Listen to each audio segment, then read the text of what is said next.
Business news from the Capital Region. This is Washington Business Report with ABC7 national correspondent Rebecca Cooper. Thanks for joining us for a fresh look at business and finance in the Washington region. This week, the big names keep coming for City Center, D.C. The once desolate 9th Street Strip now going high glam. Also this week on Wall Street, it was up for Apple and down for Amazon. But even the best earnings reports couldn't overcome investor worries over tensions in Ukraine. And on the road in Asia, President Obama overcame objections in Japan to announce some progress on the trade front. We'll talk those topics and more in the roundtable. Plus, nerves are high right now in the control room. You'll see why coming up in our next segment.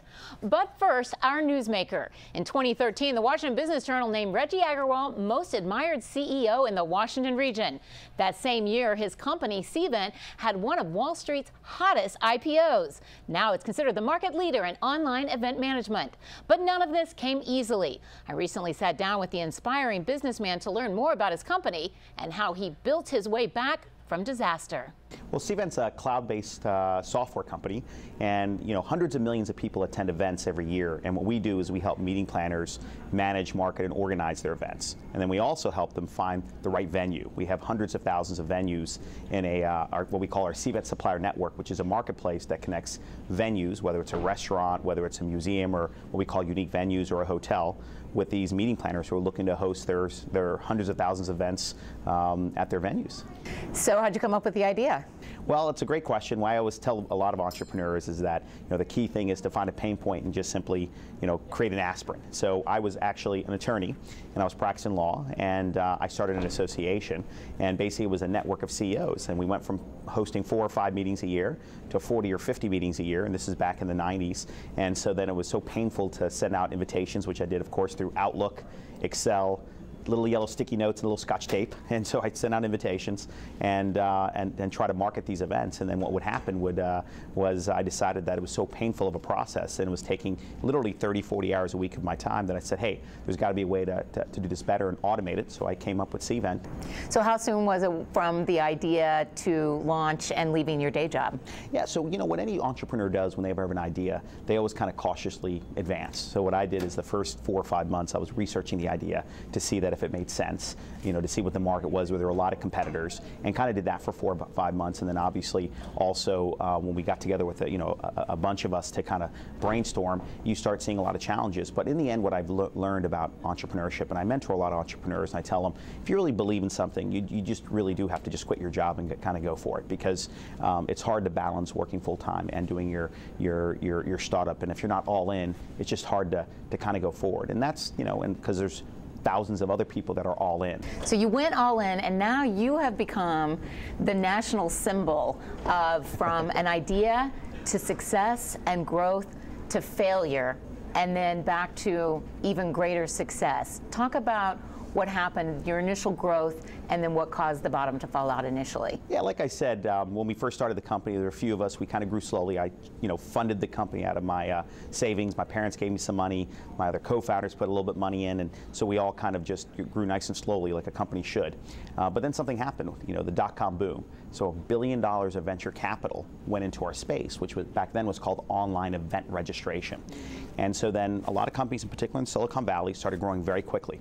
So we decided that we also needed to grow rapidly. So we quickly grew from 6 employees to 125 employees, and because we raised $17 million in venture capital, and most of it from the local community, which was great. A lot of the folks like the CEO of Nextel, the CEO of AOL, the Sanju Banzo, the co-founder of MicroStrategy, just a lot of people really backed the company. So we grew very quickly, and then we hit 125 people. Got a lot of great press in Forbes, USA Today, a lot of great press. But like many companies at that time, growing quickly, revenue was not yet up to. That's exactly right, Rebecca. So what happened is that we grew very quickly, but then just as quick as we grew, something happened. It was really September 11th, the dot-com meltdown and reality hit. And what would happen when I mean by reality is we'd grown to 125 people, blew through most of our 17 million. We actually had 400,000 left in the bank, and we had grown to a 1.5 million revenue company.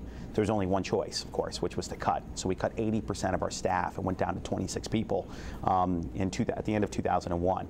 It was an extraordinarily difficult time, of course. I love reading some of the headlines describing you. Former lawyer, 33-year-old former lawyer living in his parents' basement, from death's door to 1.5 billion. Everyone kind of loves this story of you being almost a cliche of the phoenix rising from the ashes. But my favorite description is your own description of yourself at the time. You said I was basically the Indian George Costanza. That's right. You literally had to move into your parents' basement at 33 years old and risk bankruptcy to hold on to the company. Tell us about that. It was it's tough living at home, but in the beginning I did it because I'd gone to college and law school away from home, and I'm close to my parents, so I moved home in the beginning because it was nice. But of course, later on, it wasn't just doing it because it was nice, it's because it was a necessity, because I didn't take a salary for almost 3 years. So the only way I could survive, obviously, was living at home. And so, but these are the kind of sacrifices that an entrepreneur needs to make. But you were doing well as a lawyer. Did you look back at the time and say, man, I blew it? Oh, of course. Once, when things went bad, it wasn't just, not taking a salary. That was the smallest. What happened is I'd signed up to about $800,000 of debt.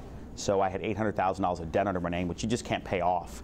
A lot of it was just being persistent and consistent, and that's what I always tell entrepreneurs is that, too many companies nowadays, whether it's the Instagrams or the WhatsApp, I mean, they are created in 2 or 3 years and they sell for billions of dollars, and it's which is great for them. I mean, trust me, we'd all want to be in that position. But it's a false perception of Absolutely. What the reality is. It's like winning the lottery. Yeah. I mean, if you look at how many businesses in the United States and how many of them have been able to do that, it's literally the lottery's a higher probability. So what was the turning point? You went back to the basics, and what enables you to stay in the game and start taking on those competitors? We went what we call back to the basics. And this is actually where Cvent's culture was formed. Between 01 and 04, we were basically the walking dead. We grew from 26 to 27 to 28 people, and barely any growth when we thought that we were historically growing extraordinarily fast. So we went back to the basics, and I said the basics are really 3 things, which is hire the best people, build the best products, and focus on your customers. It's that simple. And when you go through an extraordinary time and your bankruptcy for us, it really makes you focus on what's important. So I can see how just through force of nature and leadership you can accomplish number 2 and number 3. But number 1,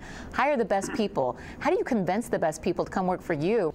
Look, that's one of the advantages of being in Washington. Washington has a very thriving tech community. It was historically known as a government, as everyone knows. It's now moving much more towards the commercial side with companies like us, and there's a lot of great companies out here that are doing that. And I think a lot of it's just creating the right culture and really being part of what the new wave of technology is. And so there's no secret sauce to that. Just create a great environment for your people, giving something compelling to do, and it has to be what I call cutting edge. And I think that and people have to feel that they can be part of something successful. And so I think that's what we've created here, because I have a great team. And one of the biggest probably reasons we were able to survive, or actually I'd say the biggest reason we were able to survive that downturn of cutting 80% of our staff was, the vast majority of my management team stuck with me and is still with me today. So, right now about 8 of our 10 original executive team is still with us. And so having them there, and I think when we recruit people and they meet them and say, wow, you went through this and you actually rolled up your sleeves and did my job, that just, kind of resonates with people.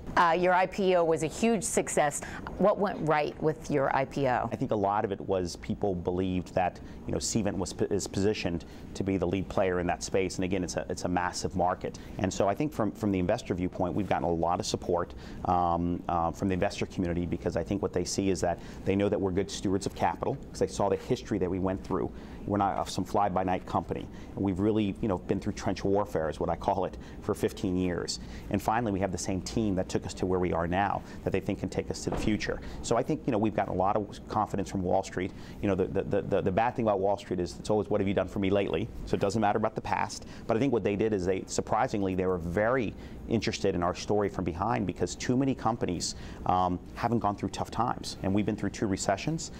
We know how to make money. Cvent turned profitable and cash flow positive in 03. So we've had almost a decade of being profitable, where most companies in the cloud space are losing a lot of money. What was key to marketing? Was it cold calling? Was it door to door? The two ways we end up growing was all the above that you said. It was aggressive grassroots marketing, and then really building great products so our reputation started building itself. Because you can only get so far with marketing.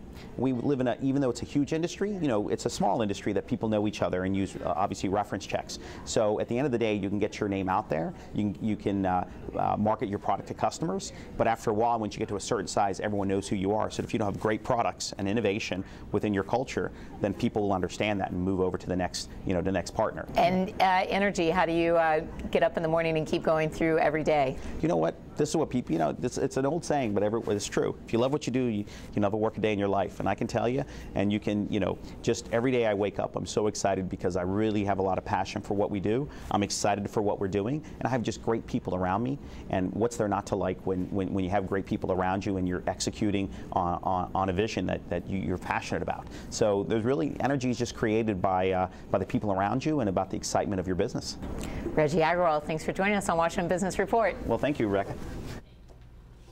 And coming up next, no one knows what our next guests are going to say, but it has become a business tradition, so it's worth a try to see what we all might learn from this annual April ritual. Stay tuned.